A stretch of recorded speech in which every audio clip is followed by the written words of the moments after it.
Assalamualaikum warahmatullahi wabarakatuh. Alhamdulillah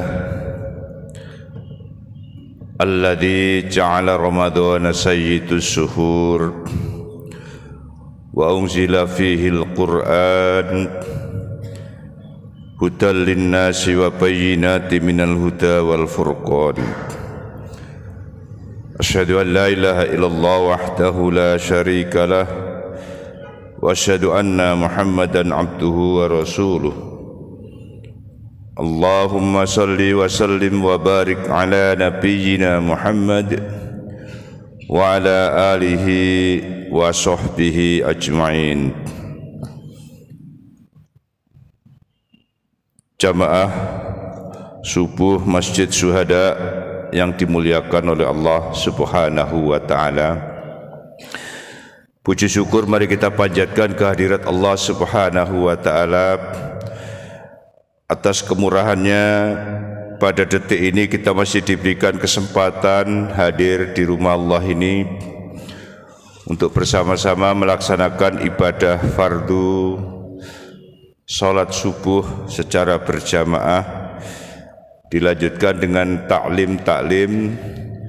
InsyaAllah taklim seperti ini salah satu sarana kita berada di taman surganya Allah Subhanahu wa ta'ala.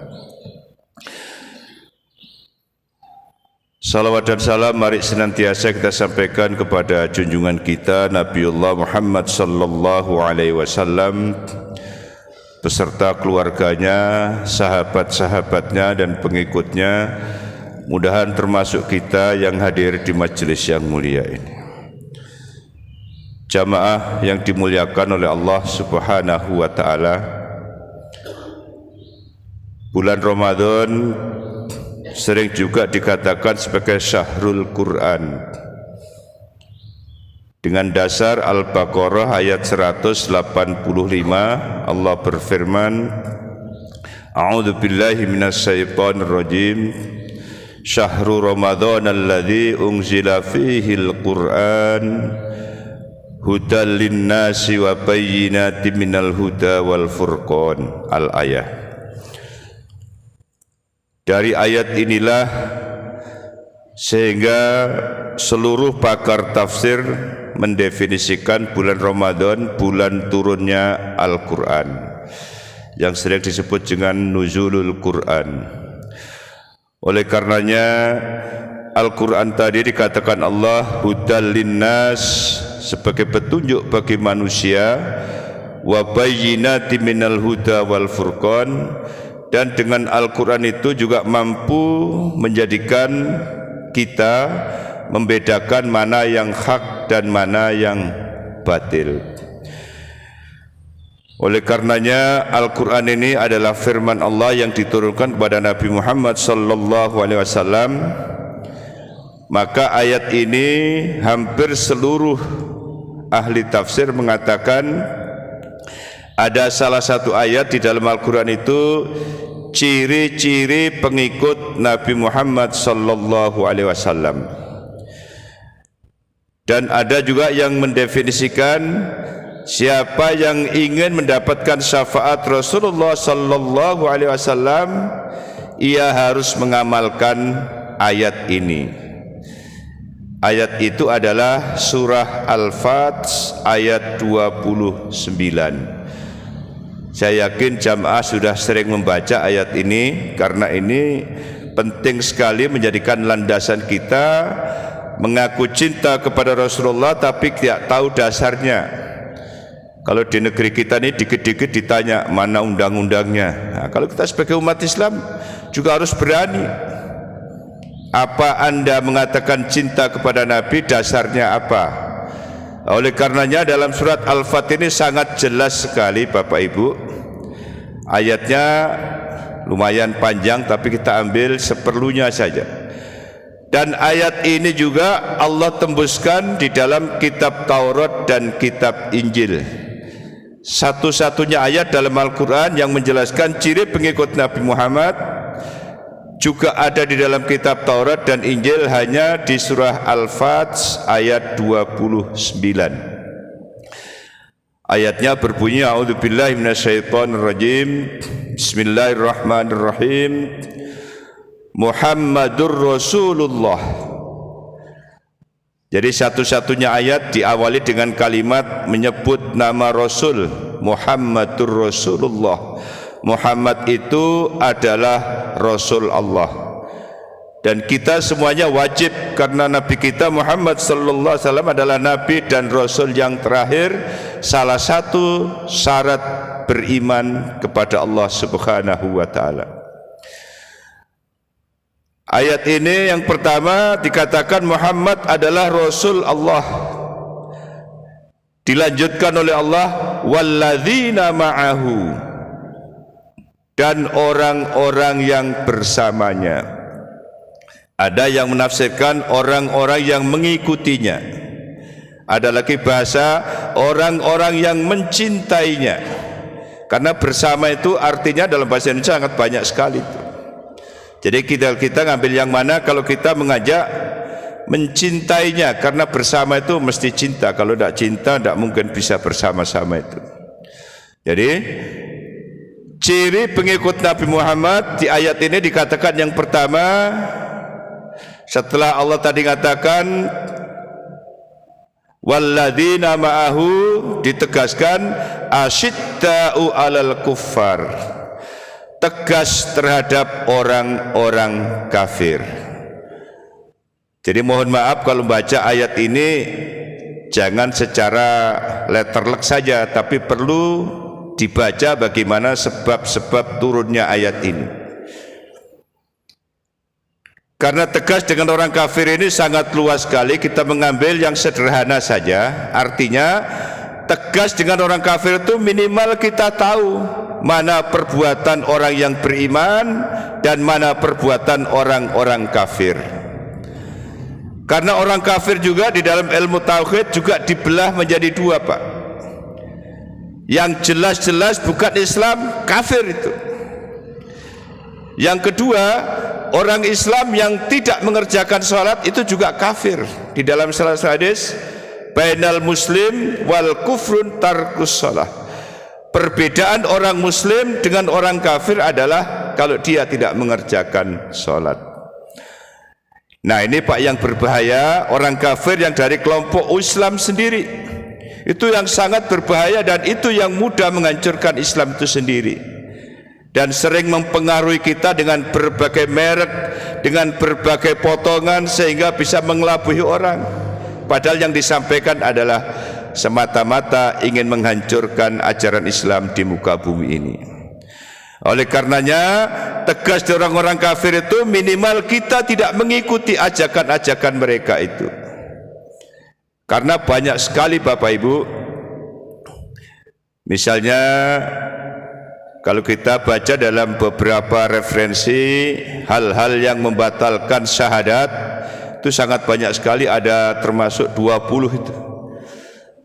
Salah satunya perbuatan orang-orang kafir yang harus kita tidak ikuti adalah ucapan, perbuatan dan tingkah lakunya yang menentang kepada ajaran Rasulullah sallallahu alaihi wasallam. Salah satu contoh,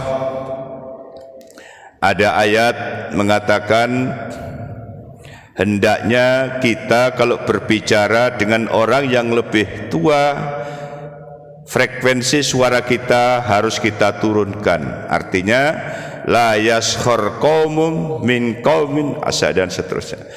Artinya itu salah satu bentuk adab. Kalau orang iman yang bagus, kalau berbicara itu dia melihat dengan siapa dia berbicara itu.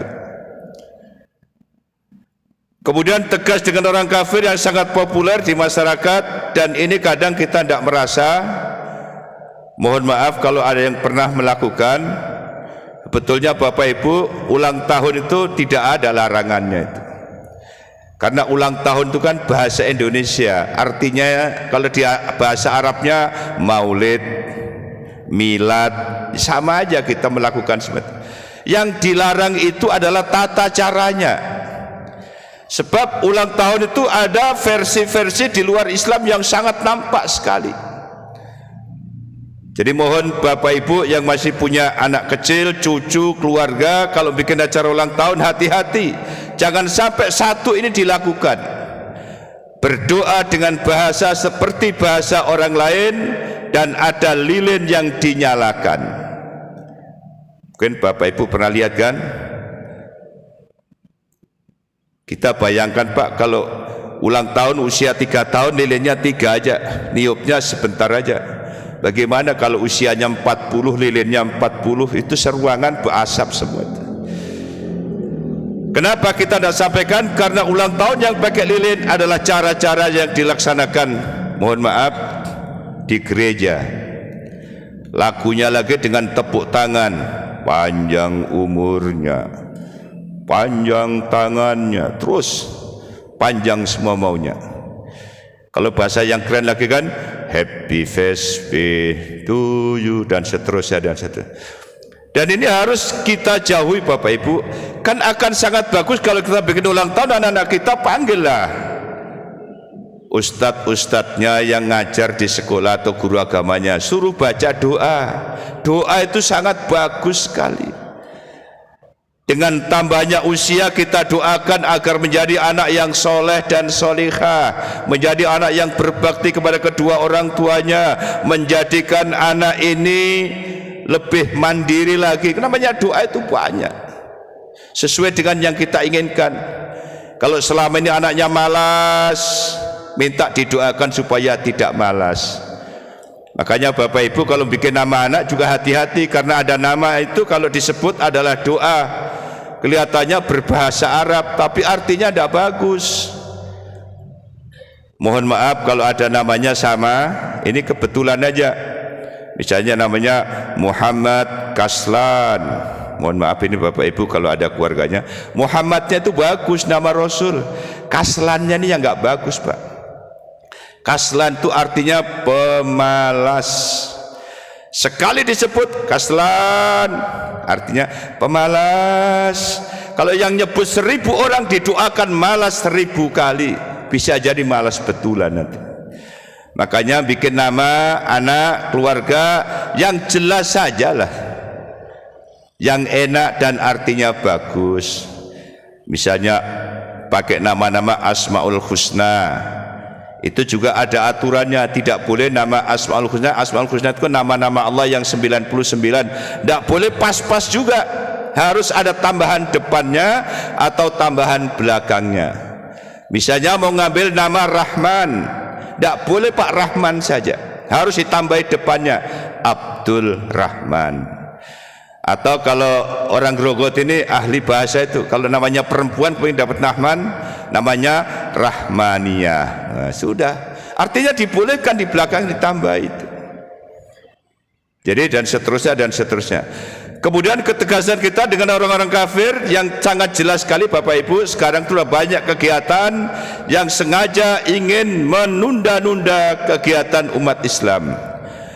Mohon maaf, yang hobinya olahraga di sore hari itu bikin event-event, startnya dimulai dari jam 3, selesainya jam 5.30. Insya Allah kalau imannya tidak kuat tidak bakalan sholat asar itu Pak. Maka kalau kita jadi panitia, tegas saja, startnya habis sholat asar.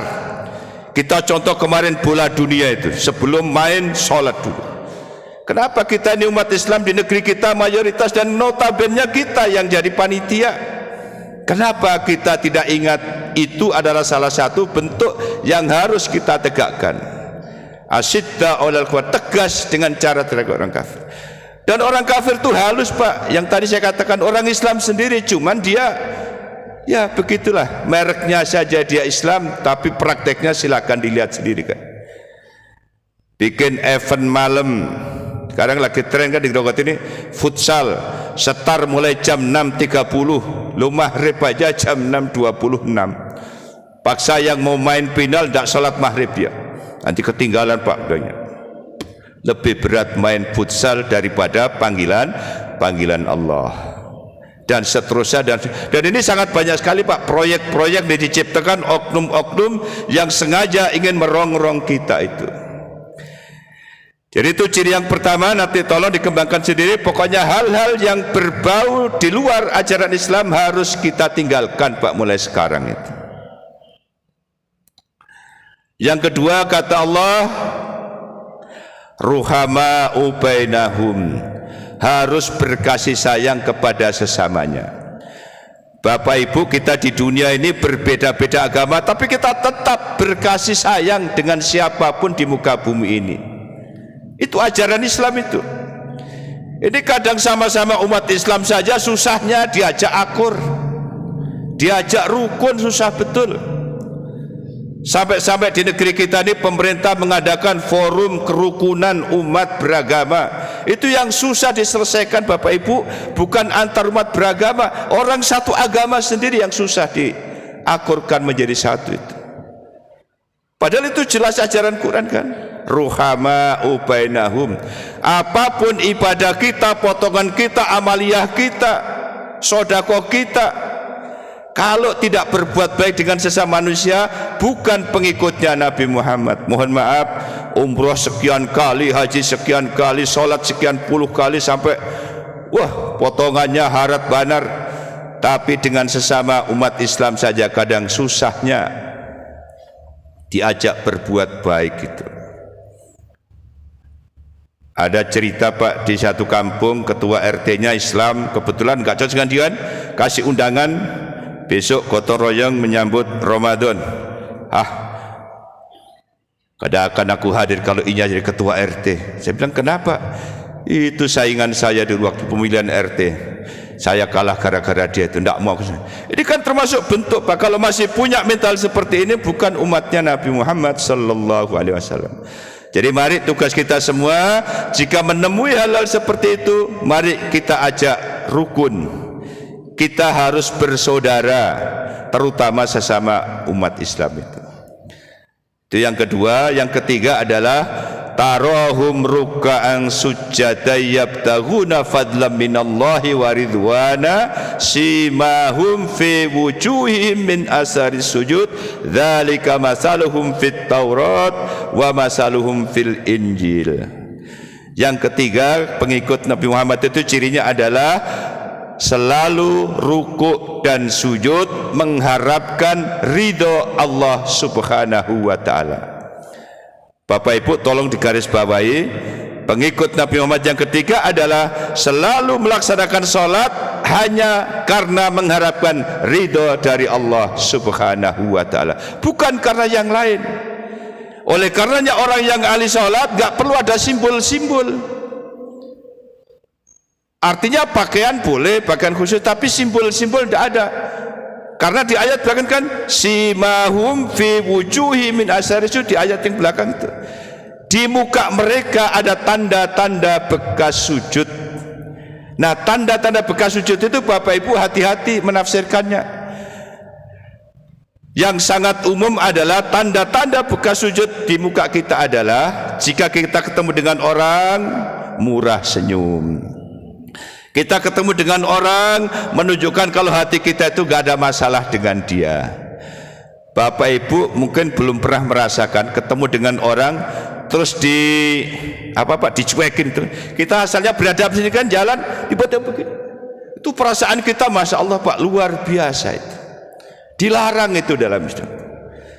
Ya, itulah tanda-tanda kalau orang ahli salat itu dengan siapa saja bagus. Kalau perlu kita sapa dengan salam, jabat tangan, ngomong yang enak. Tidak bisa sering senyum sedikit aja. Senyum itu kan sedekah sudah. Dan ini Bapak Ibu kadang masih ada saudara kita tuh yang menyimpan penyakit-penyakit seperti ini. Masa lalunya selalu dibawa terus. Mohon maaf Bapak Ibu kalau kita bicara masa lalu tidak ada baiknya kita nih Pak. Ingatkah Bapak Ibu waktu kecil kita jadi apa kelakuan kita itu? Tapi begitulah proses hidup itu. Kita tidak boleh melihat masa lalu. Yang harus kita lihat adalah sekarang dan yang akan datang nanti. Makanya ada kisah orang yang berbuat dosa sampai 99 membantai orang. Tanya ke sana kemari, ada ulama bilang, kalau Anda masih mau bertobat, semuanya diampuni oleh Allah. Itu kisah yang sangat luar biasa Pak. Sepanjang kita mau berbuat baik, insyaallah. Dan ada lagi teman-teman yang beri tanda mukanya bekas sujud, mohon maaf ada yang sampai hitam, ya silahkan sajalah. Tapi kita tidak menemukan referensi yang menafsirkan ahli sujud itu misalnya di pipinya hitam atau di mananya yang hitam. Sebab itu akan menimbulkan versi-versi yang berbeda nanti. Mohon maaf kalau ahli sujud terus harus batuknya hitam, itu berarti ibu-ibu tidak ada yang ahli sujud itu. Adakah ibu-ibu yang batuknya hitam itu? Sholat itu untuk siapa saja. Makanya kita lebih enak. Memang benar Bapak Ibu, zaman dulu kalau orang ahli sujud itu rata-rata hitam. Kalau zaman sekarang ini Pak, karpet sudah halus, sajadah juga halus, keramik juga sudah halus. Mohon maaf, zaman kita kecil dulu Pak, masjid itu papan, kadang di semen itu namanya semen, kita hantukkan sebentar aja. Jadi itu mohon maaf bukan ukuran sebagai tanda. Menurut beberapa para ahli, yang sangat enak tanda itu kalau orang ahli sujud itu kalau kita lihat menyenangkan. Misalnya Bapak Ibu ketemu dengan ulama-ulama, dengan habaib, itu kan hati kita agak senang Pak. Kita berhadapan dengan orang ahli ilmu, dengan ulama itu ada perasaan senang, udah dapat pahala Pak. Tapi ya tolong kalau kita misalnya yang dilihat orang, ya senyum-senyumlah sedikit. Hanya gara-gara mobil bagus saja tidak senyum sama tetangganya. Kenapa jadi masalahnya mobil jadi masalah? Harusnya kalau perlu buka lebar-lebar saja, senyum kanan, senyum kiri kalau ada orang kan. Supaya kita itu menunjukkan itulah bekas-bekas sujud itu. Dan ini dicantumkan juga dalam kitab Taurat dan kitab Injil. Semoga kita semua bisa mengamalkan 4 hal ini sehingga nanti kita dapat syafaat Rasulullah sallallahu alaihi wasallam. Bahkan dalam riwayat yang lain, nanti Rasulullah di padang mahsyar itu akan mencari mana umatku yang tegas dengan orang-orang kafir, yang selalu berbuat baik dengan sesamanya, dan mana umatku yang ahli sujud itu. Kalau kita baca tanda orang yang ahli ibadah itu mukanya bercahaya nanti Pak, karena wudunya. Tidak ada orang sholat tanpa wudu, karena wudu itu semua bercahaya. Makanya kalau kita berwudu Pak, yang benar-benar sesuai dengan Rasulullah, cuci mukanya, kedua tangannya sampai siku-siku, usap kepalanya dan telinganya langsung kedua kali. Insya Allah nanti di padang mahsyar akan bercahaya Pak, dan Nabi nanti akan memanggil tuh. Kalau bahasa sini itu dipanggil, menduk iko. Kira-kira begitu. Luar biasa Bapak Ibu kalau kita nanti dipanggil Rasulullah di padang mahsyar, langsung masuk dalam surganya Allah Subhanahu wa taala. Itulah yang namanya syafaat. Mudahan kehadiran kita di rumah Allah ini nanti dapat syafaat Rasulullah sallallahu alaihi wasallam. Kurang lebihnya mohon maaf. Billahi taufik wal hidayah. Assalamualaikum warahmatullahi wabarakatuh.